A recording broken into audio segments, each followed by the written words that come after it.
السلام عليكم ورحمة الله وبركاته. معاكم دينا أحمد، والفيديو ده هناخد فيه sound of letter A. يلا بينا نعرف صوت حرف ال A في 3 كلمات. وما تنسوش تتابعوني وتعملوا سبسكرايب لقناة اليوتيوب وتعملوا الفيديو ده شير ولايك وكومنت. يلا بينا نعرف ال3 كلمات.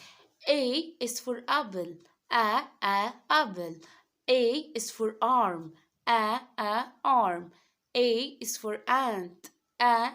ant.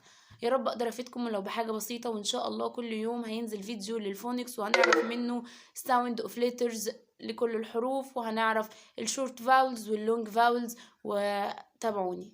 باي باي.